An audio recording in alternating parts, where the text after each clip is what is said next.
So in this video, I'm going to be taking a look at the part of the CBC interview that Daniel did where he was slinging accusations at the dog handlers, or one in particular, I believe. So I've mentioned this a number of times, but one of the things that Daniel does is that he adapts his behaviours and he adapts his language and stuff like that.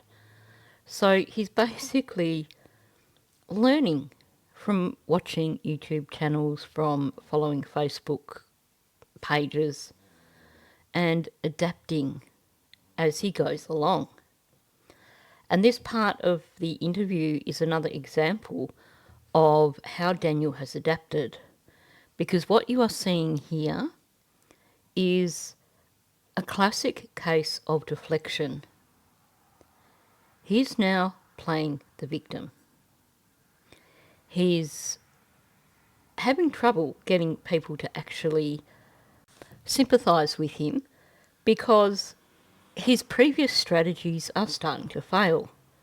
So previously he has basically lied, changed his story when necessary to fix the mistakes with his story, contradicted himself, and done everything in his power to try and convince people that he was a good guy. And people have wised up to all this.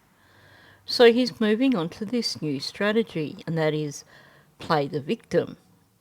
So you see this in this part of the interview, and you also see this later on in the interview when he does that, well, I don't really care anymore. I've become immune to it all. That's still playing the victim. So he wants people to feel sympathy for him. The dog handler was so mean to me, and he said things that made me sad and made me want to cry. That's complete out of BS. It is, quite simply, another manipulation tactic. It's about that need to maintain control.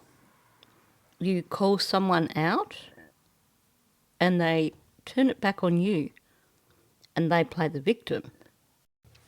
At the end of the day, he's not entirely stupid. For starters, like I said, he knows that the tide is turning against him. People are wising up to what he's been doing. He doesn't like that. He doesn't want to lose control.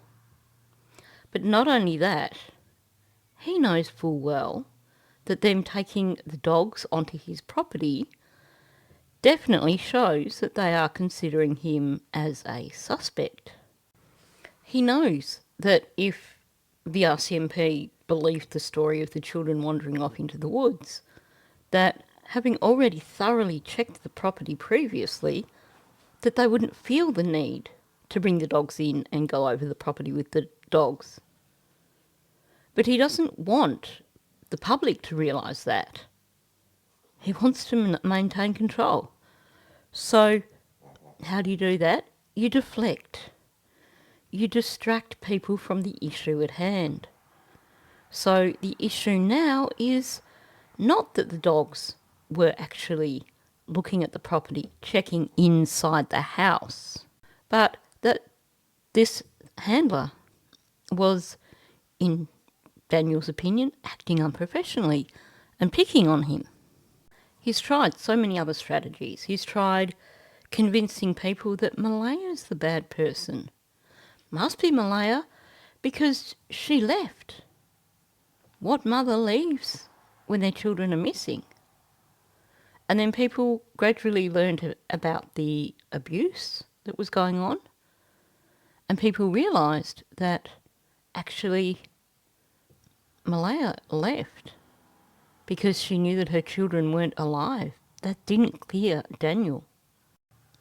If anything, the knowledge that she left, for probably that reason, the knowledge that it was an abusive relationship, made people look more closely at Daniel.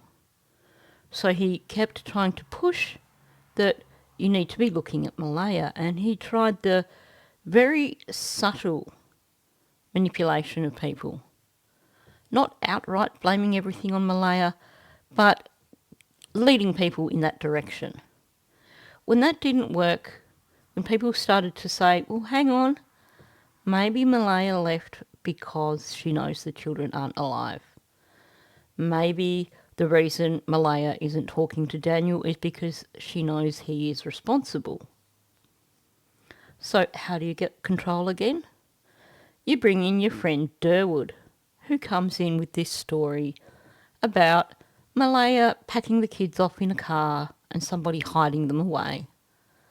Problem was, Durwood doesn't know how to do a simple story, and his story became bigger and more exaggerated to the point where suddenly the children weren't actually with Malaya, even though his original story was that Malaya hid them and she was planning on leaving as well. But now the children are hidden even from Malaya. But they're safe. But they're not with Malaya, which makes absolutely no sense whatsoever. It also makes no sense because Cindy and Wade used to take the kids quite often.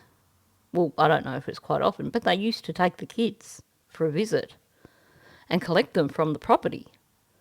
So this whole elaborate story of Malaya sneaking them down the driveway and putting them in a car, and the story just got bigger and bigger.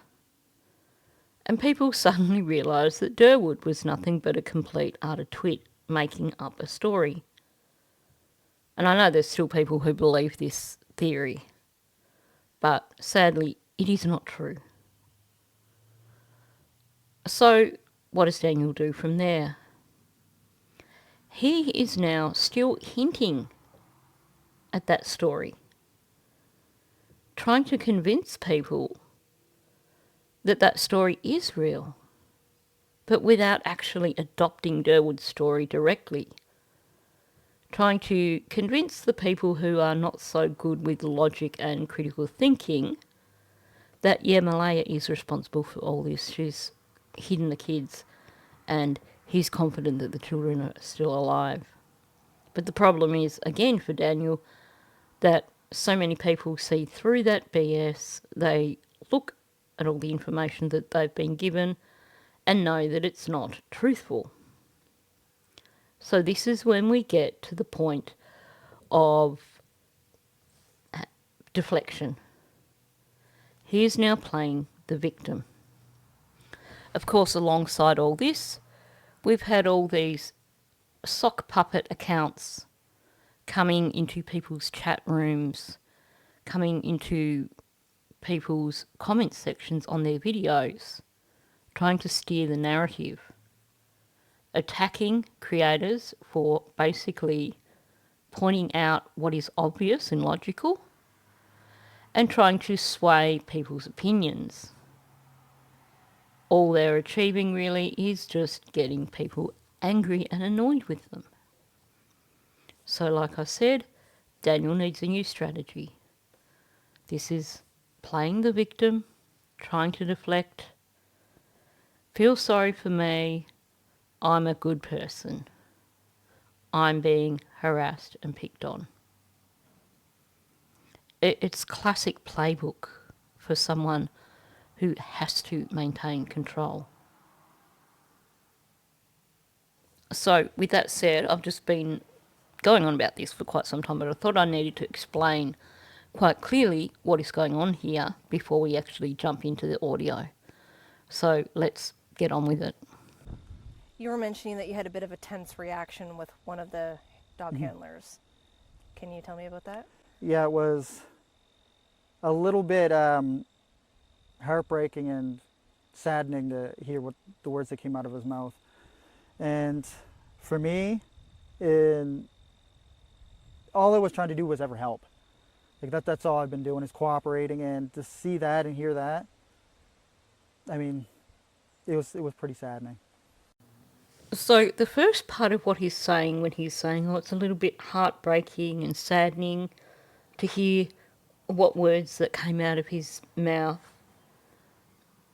The rhythm and the tempo are all over the place there.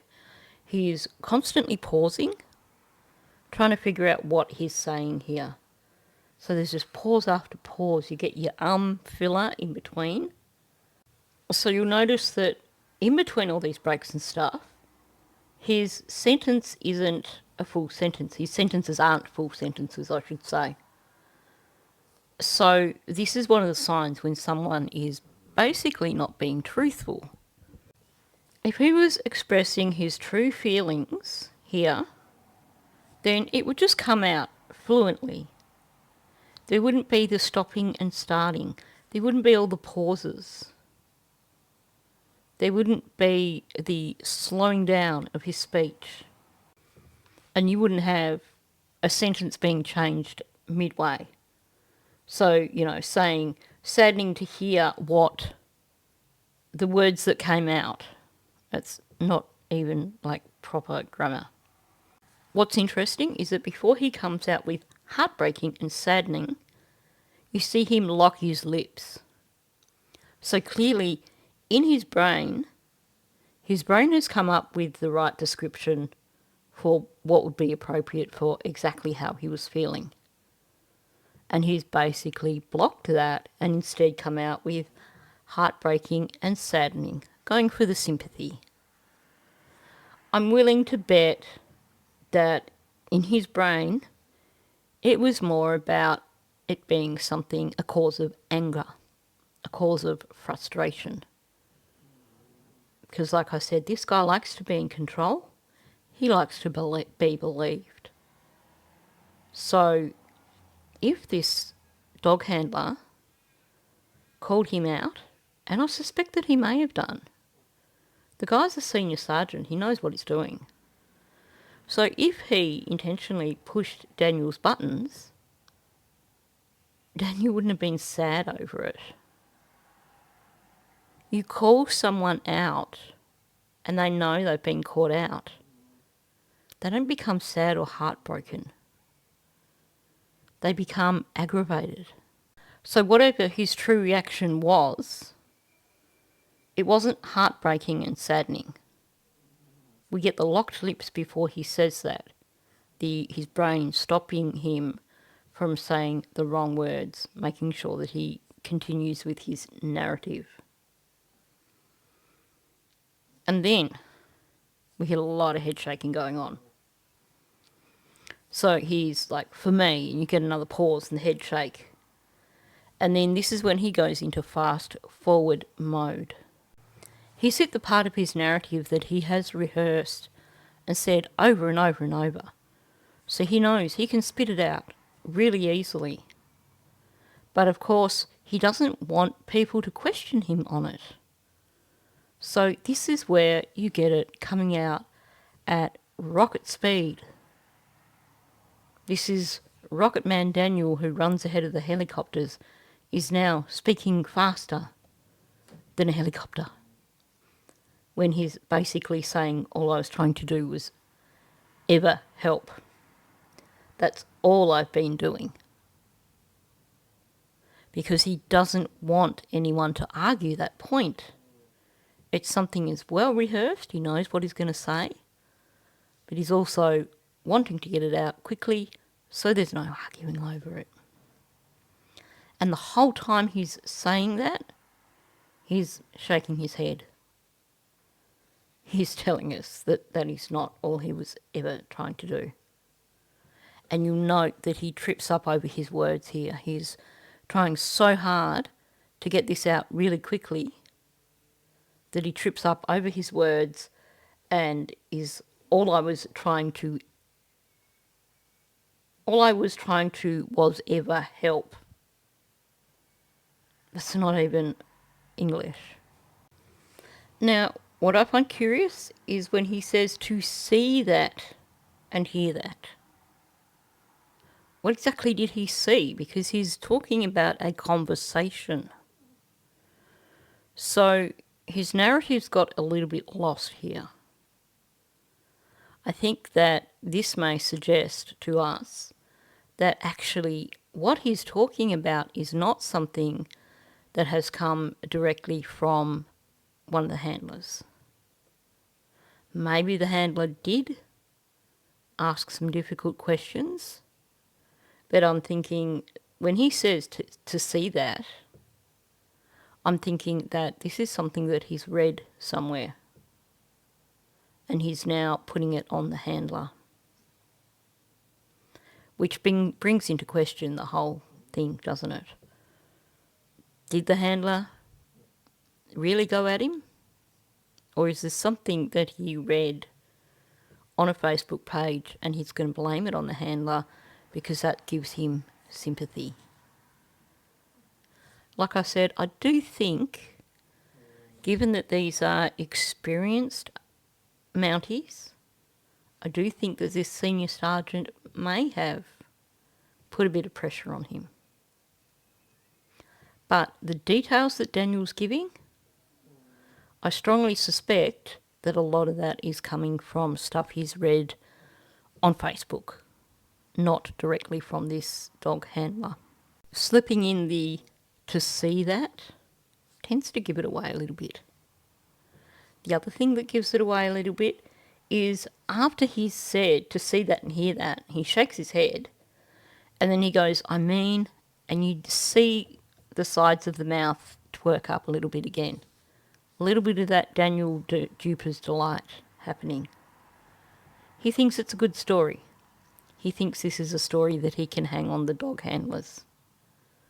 So he's thinking he's doing quite well here. And he comes back to that line that he seems to think is a good one. It was pretty saddening. And then he does the classic Daniel move as he's finishing off saying that, of looking up to read his audience. Something that clearly he doesn't shake. He thinks he's hit home with this, and he's just got to look up and double check to make sure that his audience bought it. Now let's for just one moment say that Daniel is innocent. Let's say that he's telling the truth here and that this sergeant has come at him and made accusations against him.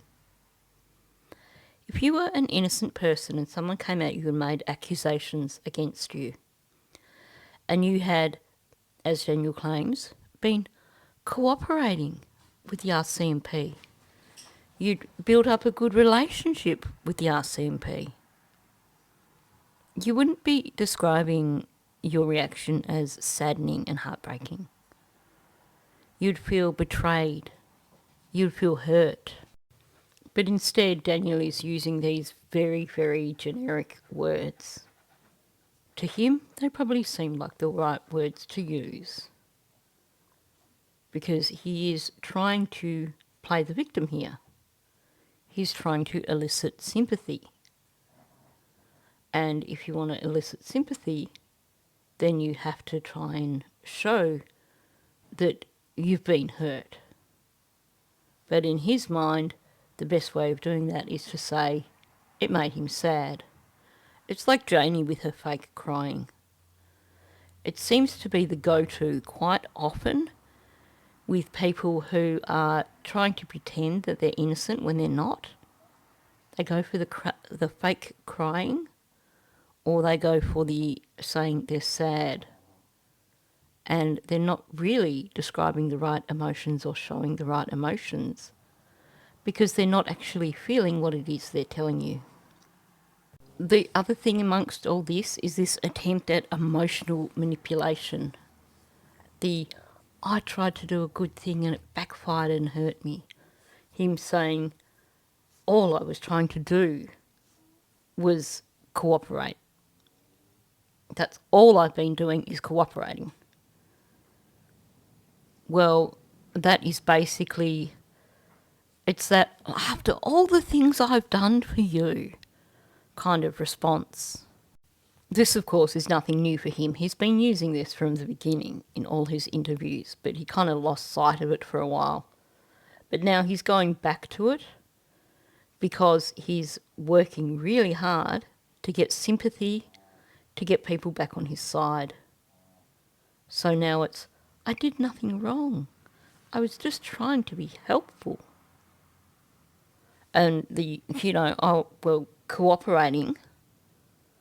Interesting that when you read the documents, they show that actually these things that he claimed that he offered up were actually things that were requested of him.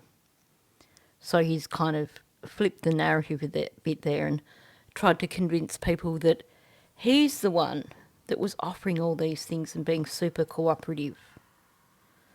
When in actual fact, we get things in the documents along the lines of their phones were seized.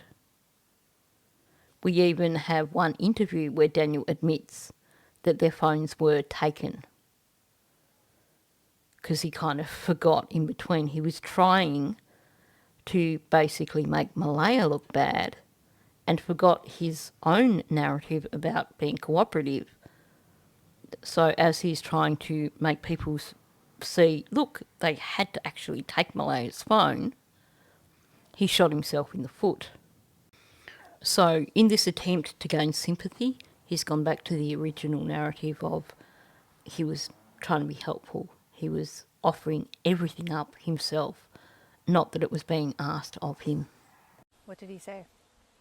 He said your Thursday and all the way leading into Friday morning, there's not enough detail. And I said to him that Thursday was just an ordinary day until I woke up on Friday morning. And that's when life changed. There was nothing like life changing on Thursday. It was a normal day. So therefore, there was nothing detailed that needed to be remembered that day until Friday morning. So note here, first of all, the excessive attempt to persuade. He's just going over the top here, trying to convince them that, well, Thursday was just a normal day, Friday was when everything changed. But he's just going way over the top, which to me suggests that actually if this dog handler was the one that was saying, well, we think something happened on Thursday, that he's probably right on the money. So again, we're getting head shaking at significant moments. So he's saying, no, I said to him, Thursday was just an ordinary day, and he's shaking his head while he's saying that. And then he's like, until I woke up on Friday, and he's shaking his head again. And then he's like, well, that's when life changed. And you can see the frown happening there. The whole forehead bunches up.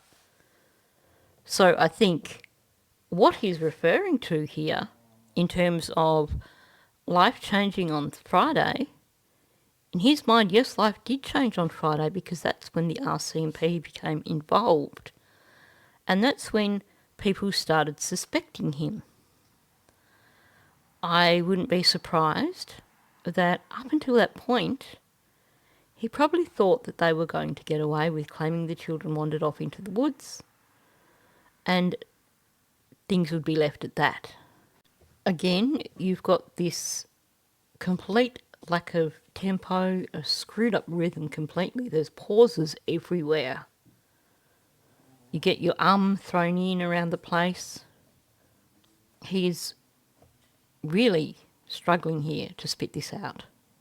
And of course, one of the things that really stands out to me here is when he's trying to say there was nothing life-changing on Thursday, but it comes out there was nothing like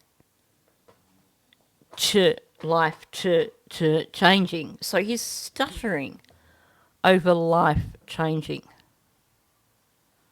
To me, that says that actually Thursday is significant. And we know that Thursday is significant because none of their stories match up.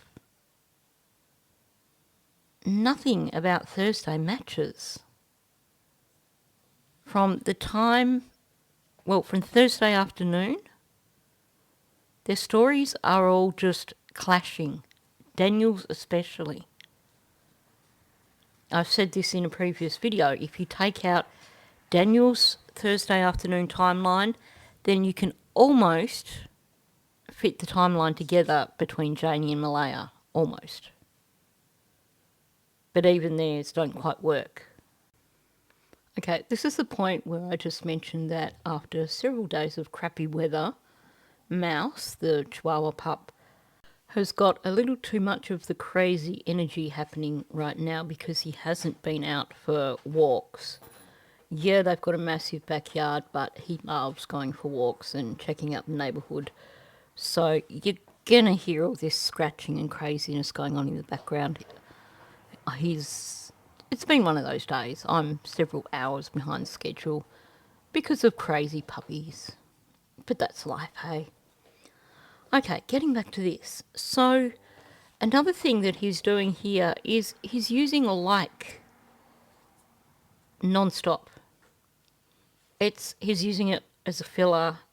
It's totally unnecessary. He's throwing in a lot of unnecessary words, a lot of unnecessary language here, which says to me that this story isn't entirely truthful. I think he's putting a spin on it. Maybe he was asked something about Thursday, but I don't think it's quite the way that he's telling us. He's throwing in a lot of likes in his explanation as well. This is why Thursday is so normal, because like this, like that, like that. So, again, it makes me think that Thursday is significant, especially when you couple that with all the attempts to persuade his audience here that Thursday was a normal day. He's trying to be over persuasive. So he's saying, Friday, that's when life changed. There was nothing life-changing about Thursday. It was a normal day. Like, how many ways can you say the same thing? He is being so overly persuasive here. So that makes me certainly lean towards Thursday being when something happened. And I think that perhaps whatever the question was with this handler, if the handler was the one that asked it, then he's probably right on the money. Note also how vague he's being when he's saying stuff like what the detectives or what the sergeant said to him. Your Thursday, all the way leading into Friday morning, there's not enough detail. That's actually kind of vague. It doesn't really tell us what the suggestion is here. Saying there's not enough detail doesn't really go into the whole thing of there's gaps in your narrative on Thursday. There's things that you talk about, but you don't really clarify them clearly. So I think his vague description of what the sergeant said to him suggests to me that one of two things. Firstly, this is all a fabrication based on he's basically using this to create a sob story based on things that he's read on Facebook pages, or he's leaving out the important details that have been mentioned to him by the sergeant. So maybe the sergeant did point out specific things that Daniel's not going to tell here in the interview because they are going to make him look guilty. Such as, like I said, the massive gaps in his timeline on Thursday, the contradictions between his timeline, Malaya's timeline, Janie's timeline, the fact that the children only exist in his Thursday afternoon, Thursday evening narrative at the point when he claims that he thinks they were in bed before dark, or thinks they were in bed early, where he was in after dark, but he thinks the children were in bed early. Well, he shouldn't just think, he should know. And I said that in another video. I'm not going to go in depth in that with that. But then you have the turning the light on at midnight to check on them. That's about the only time the children actually feature in his narrative for Thursday night. So if the sergeant has actually nailed him over his Thursday timeline, then it would be over those sort of things. But Daniel's being very vague about it all. So he's either being evasive or lying.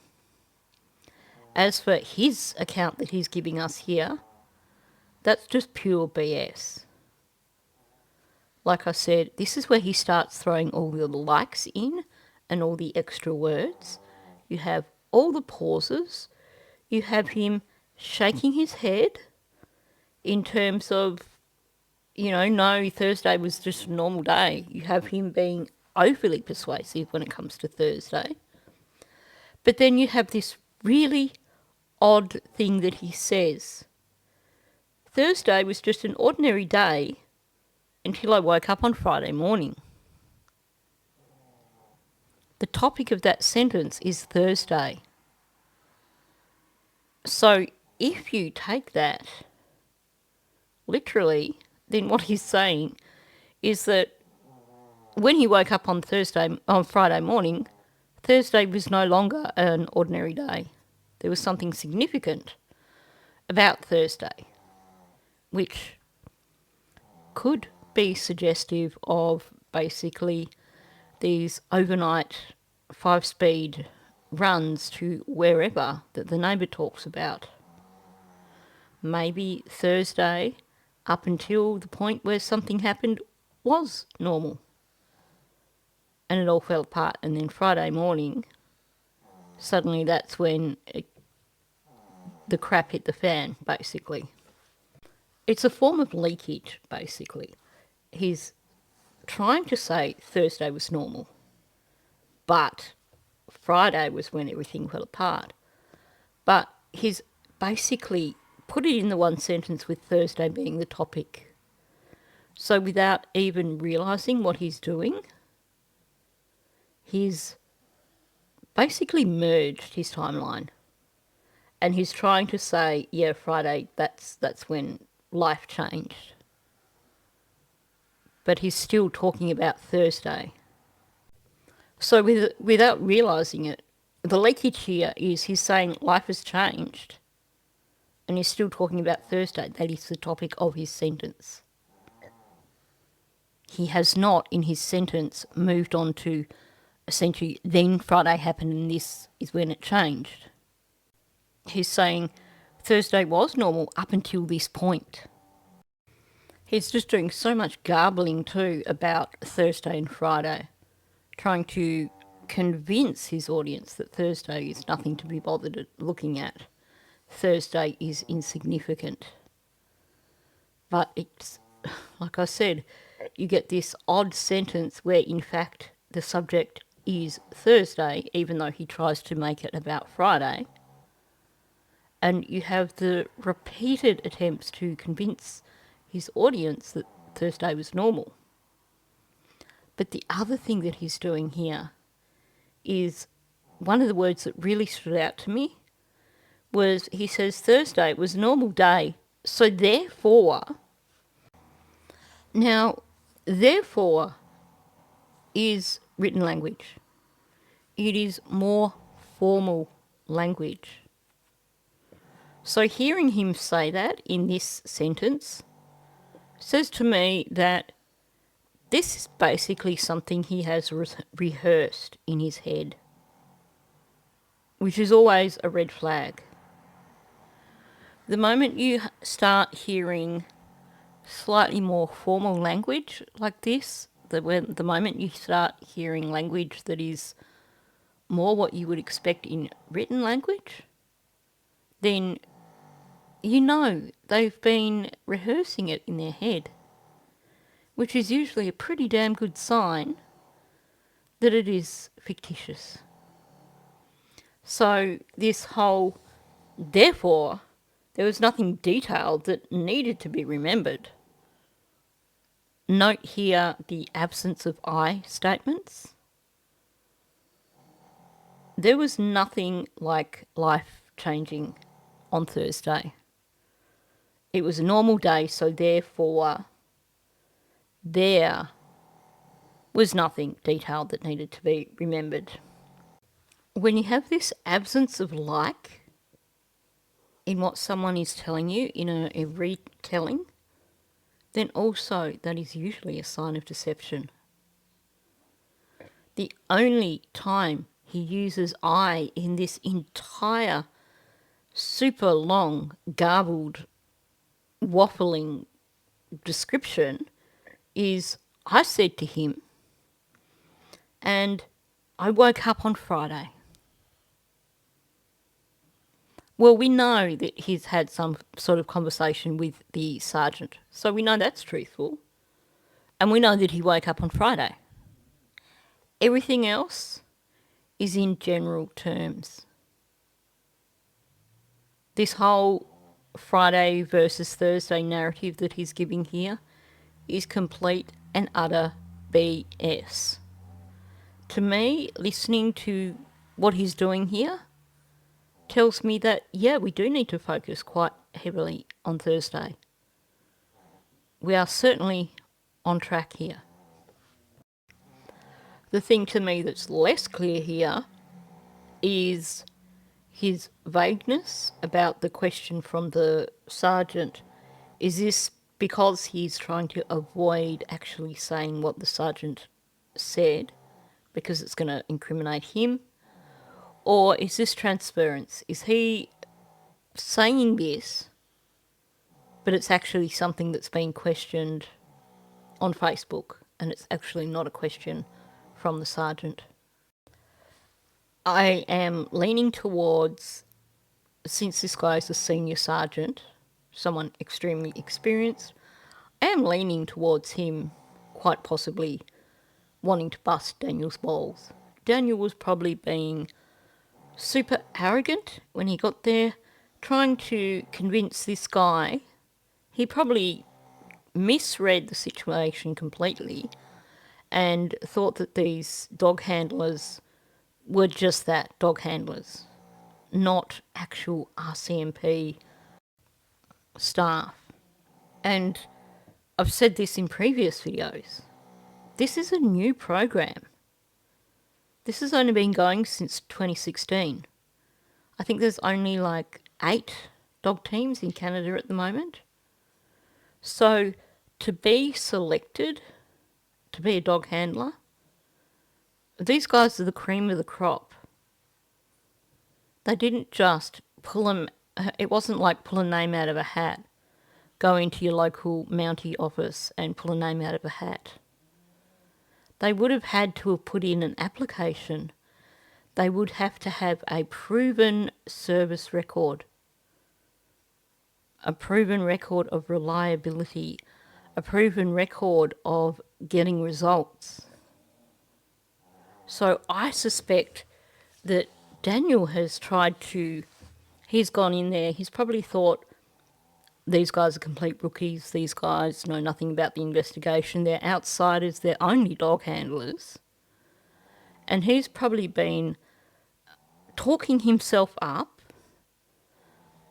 talking about how he's so heavily involved in the investigation and how he's advising detectives and stuff like that. And this senior sergeant's probably gone, okay, let's deal with this guy. The other thing we're seeing here is some major helicopter arms going on. He's once again going above and beyond with the arm waving. And then he remembers and he pulls his arms in and grabs them again, trying to hold them in place. It's excessive and it seems unnatural, which to me says that he is trying to be persuasive here. He's trying to sell his story.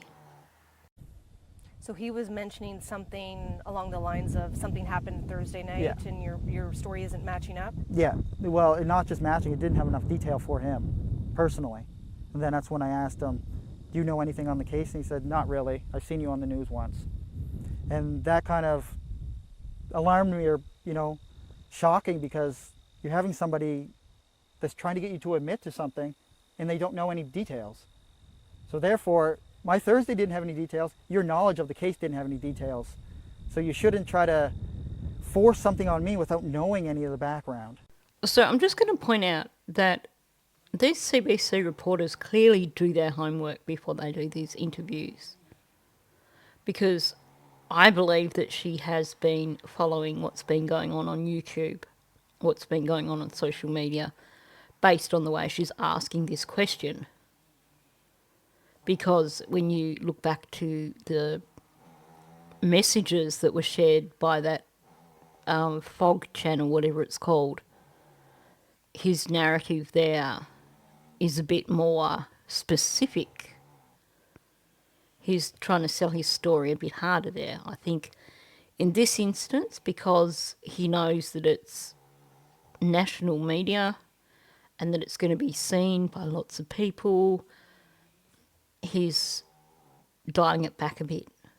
He's holding back on some of his lies. You'll note that he doesn't try the story about the wood heater.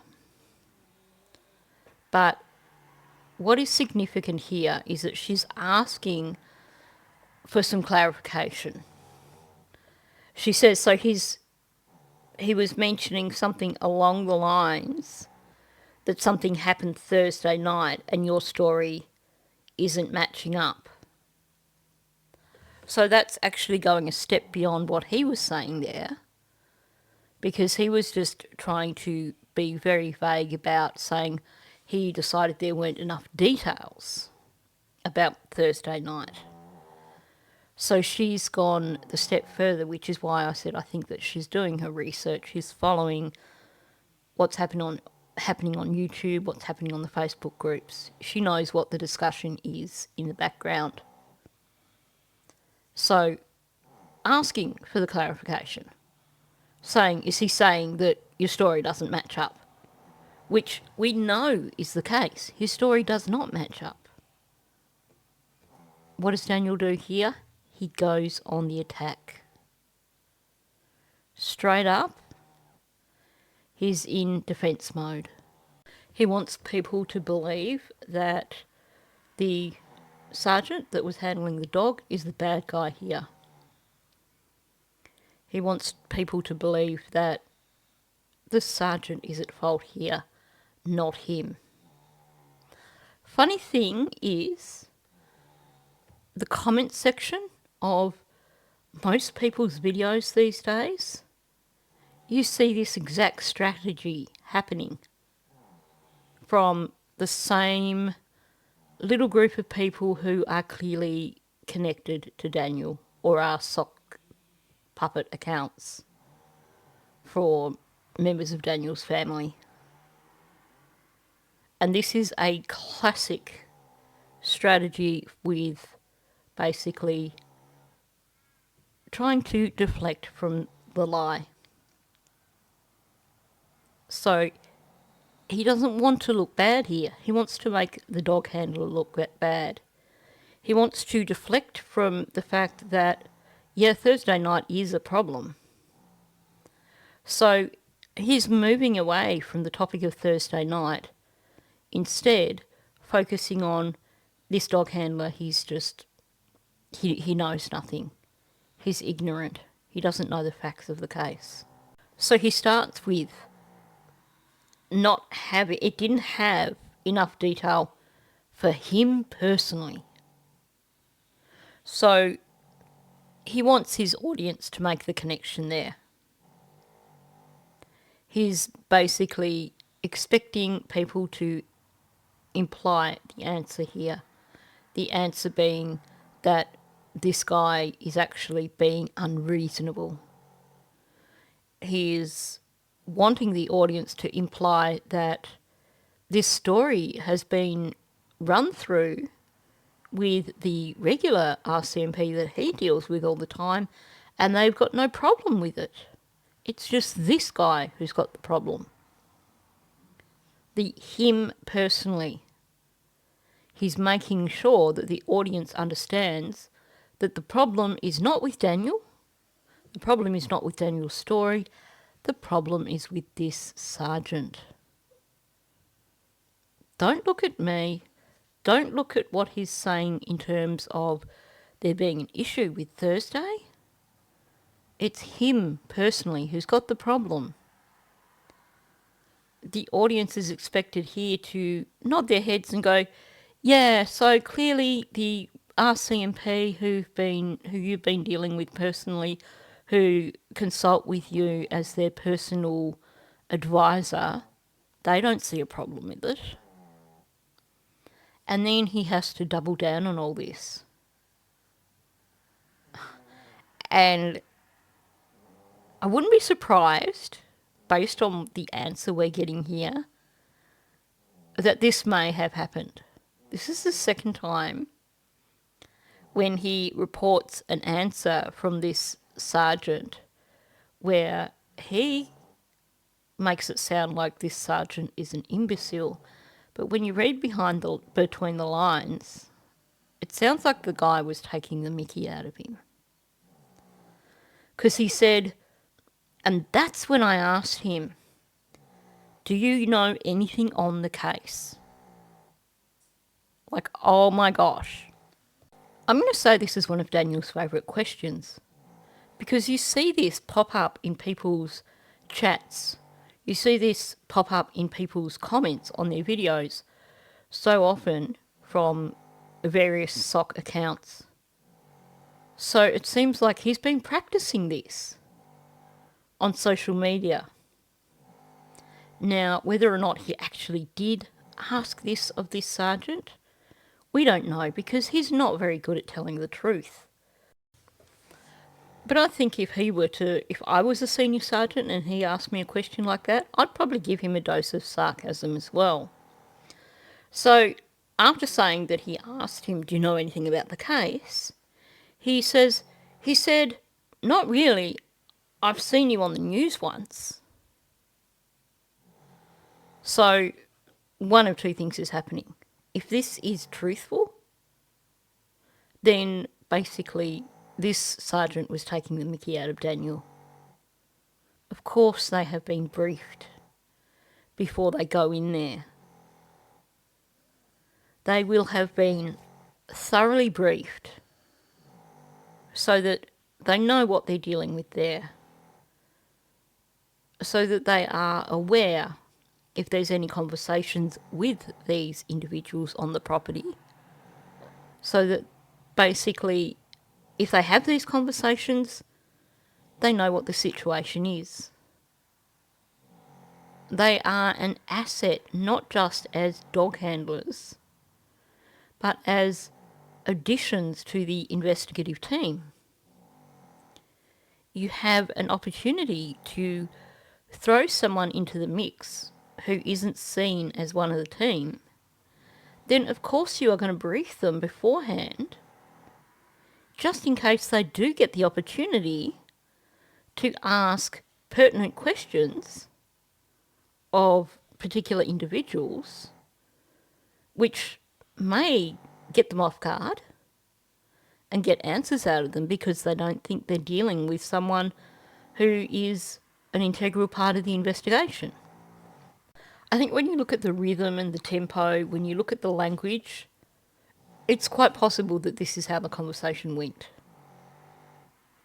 That Daniel challenged him, he went on the attack, he went on the defence mode, trying to show this guy, you know nothing, and that this is the response that he got.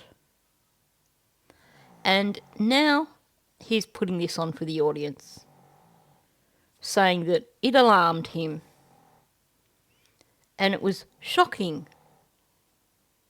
because this guy was trying to get him to admit to something.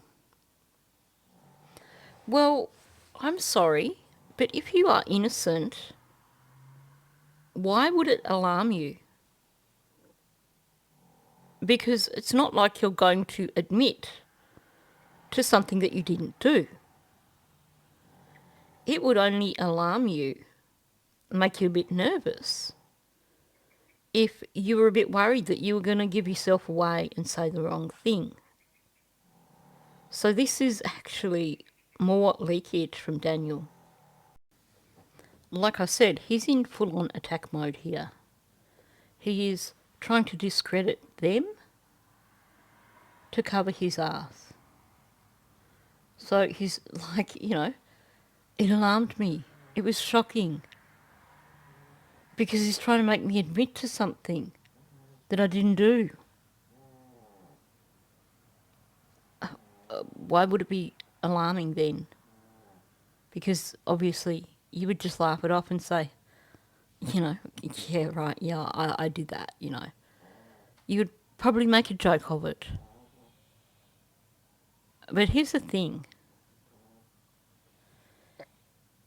Like I said, this story is either made up to try and act the victim, or he's basically using this to go in defence mode and discredit the dog guys,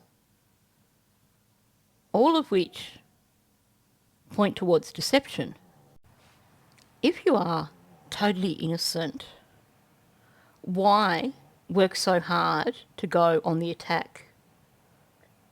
It's not necessary. If he is totally innocent, then why come out with this story in the first place?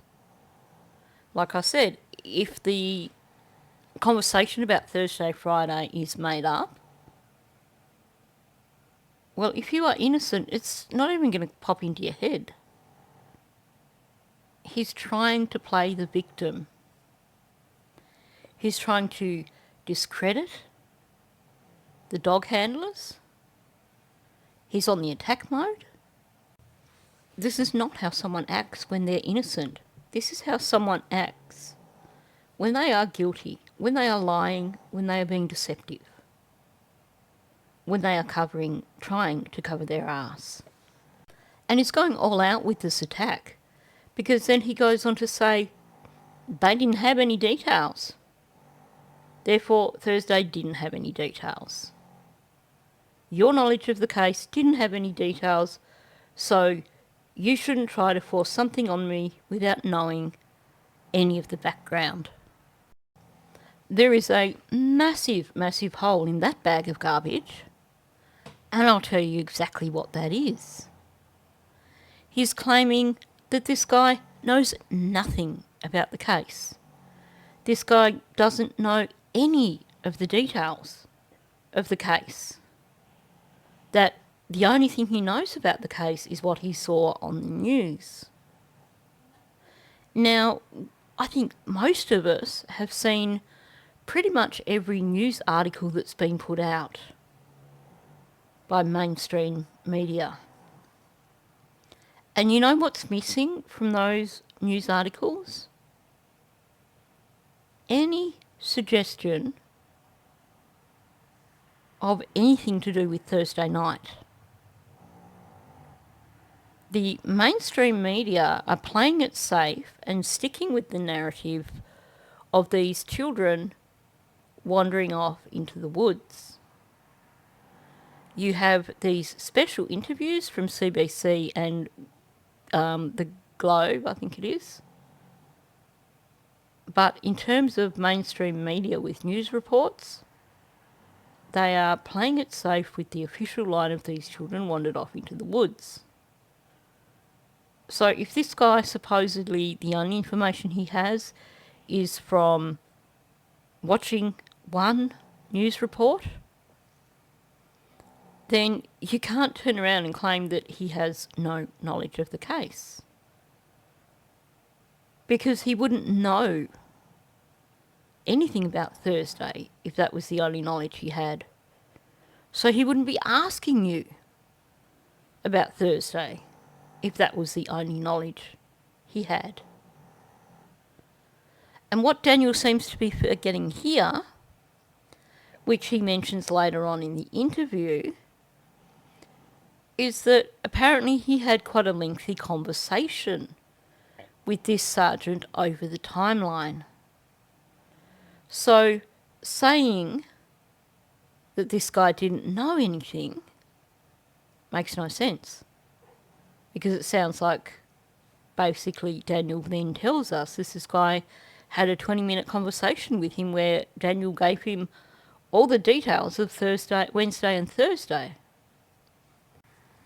So he's basically fallen on his arse here, trying to claim that this guy had no knowledge of the case and that he's trying to force something on him without knowing any of the background.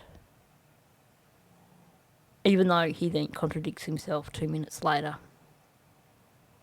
Like I said, he's in defence mode. He's going on the attack. His goal here is to distract people from the fact that the dog handlers were on the property, searching the property, which shows that they haven't cleared Daniel and Janie. He knows this because he's been listening to the many, many YouTube channels who've been pointing this out. He knows this because he's been reading the accounts on Facebook where people have pointed this out. So his approach, let's go on the defence. If you are innocent, you don't go on the defence like this. You don't go on the attack mode and try to claim that this person knows nothing. If you are innocent, this is something that's water off a duck's back. If you are innocent, instead of getting annoyed because this person is saying there's not enough details from Thursday, it doesn't add up, you would be saying, what do you need me to clarify? Ask me some questions and I'll clarify for you. But no, he's gone straight on the defensive. This guy is apparently an ignoramus who knows nothing about the case. Even though, as I said, these guys are cream of the crop and they would have been briefed thoroughly before going in to do the job. Obviously, they don't know every element of the case, like the detectives that are working it. But they will have been given enough information to allow them to do their job and enough information to allow them, if the opportunity arises, to assist in terms of the investigation, in terms of questioning particular individuals such as Daniel and such as Jamie. Did he make any accusations at you? Yeah, he did. He said that Thursday didn't have enough details and we think you did something to the kids Thursday night. And I asked him, like, what are you talking about? Like, I just ran through whole Thursday and Wednesday with you. Like, we just spent the last 20 minutes talking and there's not enough detail because I thought it was an ordinary day. Okay, just an aside, I've just been looking at this image and that looks like Jack has another black eye there, the beginnings of a black eye on his left. Anyway, let's get back to Daniel. We've just got a glimpse of the other side of Daniel here. What I can see from this one little clip is what Malaya's existence was like.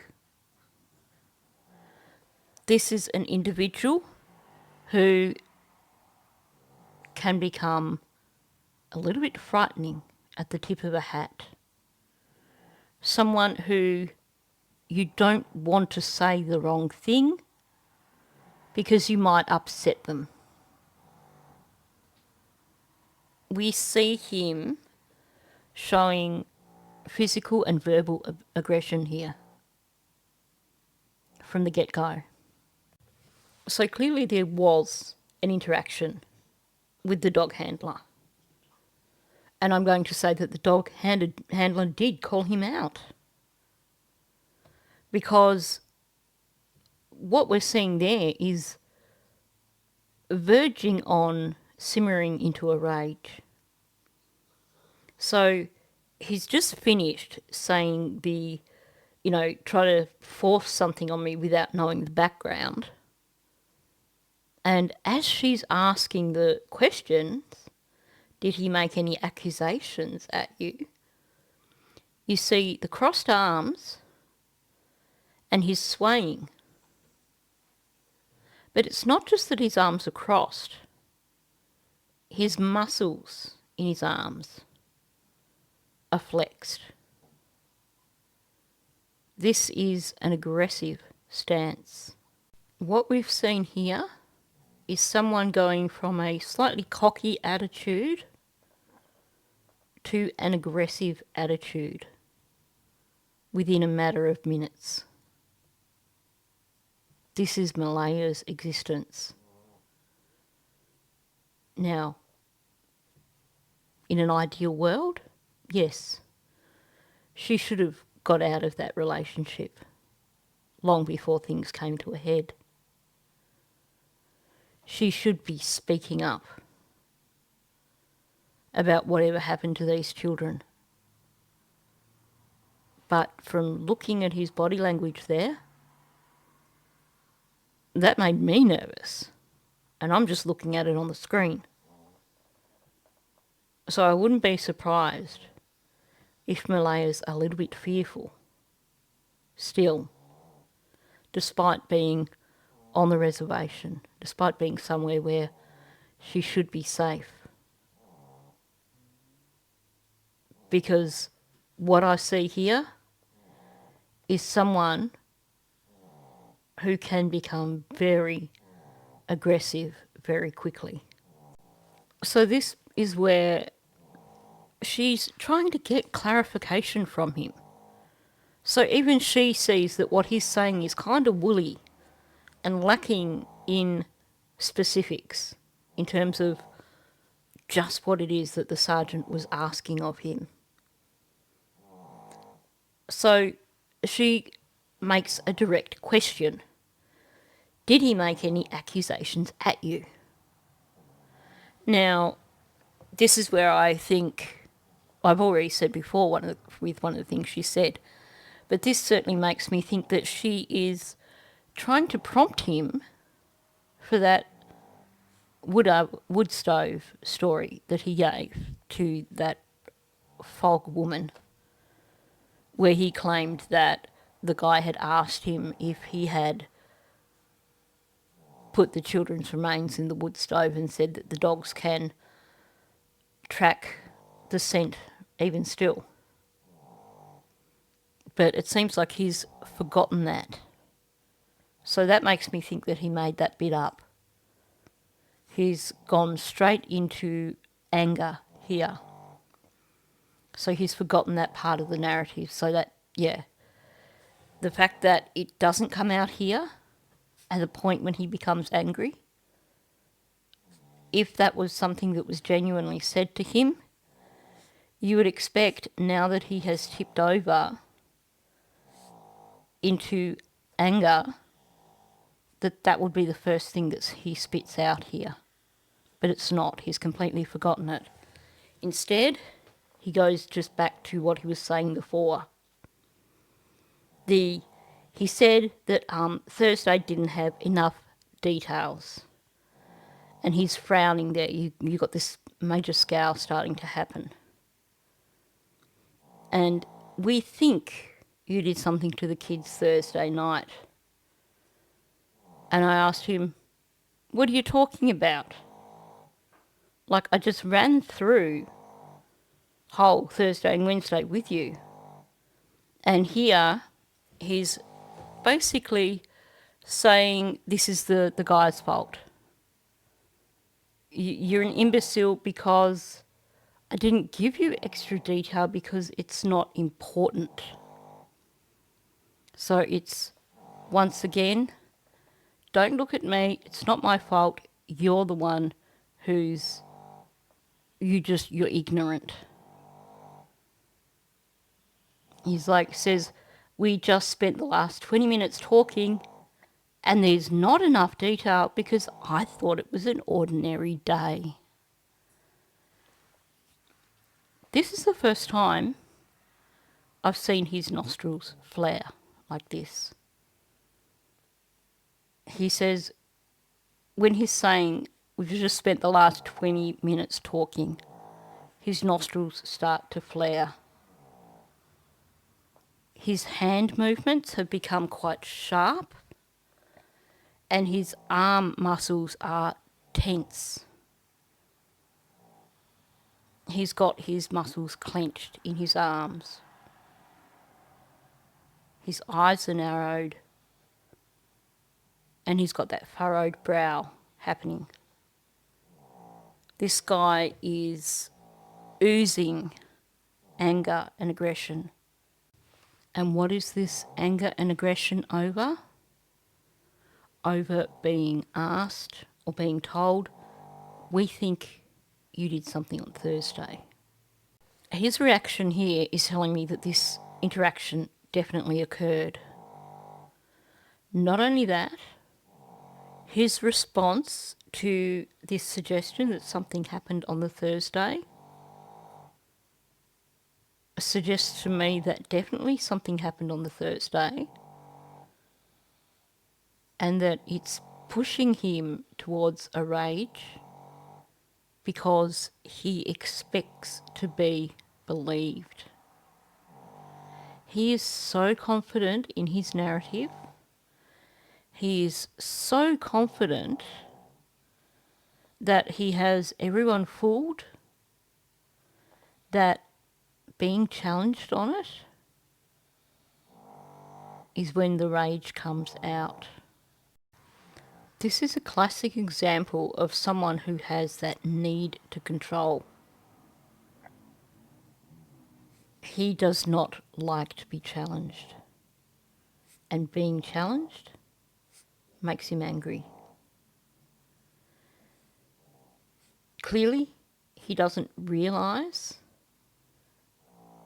the full credentials of these dog handlers. He doesn't realise that they're not just these people who know nothing about policing and just happen to handle dogs. In his mind, they're lesser individuals than the detectives. They have no right to be challenging him or asking him questions. And he's become angry over it. Now, I know there is so much to unpack in this one little bit, one little section of this interview, that I've probably missed quite a few things. I've also had multiple Chihuahua interruptions through the day, so it's quite possible that I have thought I've said something and not gotten around to saying it, because when I've gone back to working on the video, I've lost track of where I was at. So I'm definitely going to be interested in seeing your comments on this video. I think this has been extremely revealing. It has been to me. I think we've discovered some truths here. I think we've got a glimpse of Malaya's world for the 2-3 years leading up to when these children went missing. And I think we've got more evidence here of Daniel's guilt. So I'll be back tomorrow with more of this series, obviously. I think this is the more challenging part of the entire interview, so I'd have to listen again, but it's quite possible that I may be able to finish it off in the next video. But on that note, thanks for listening. If you're new to my channel, please subscribe. Also, please hit that like button, and please do leave a comment below. Thank you, and I'll catch you in the next one.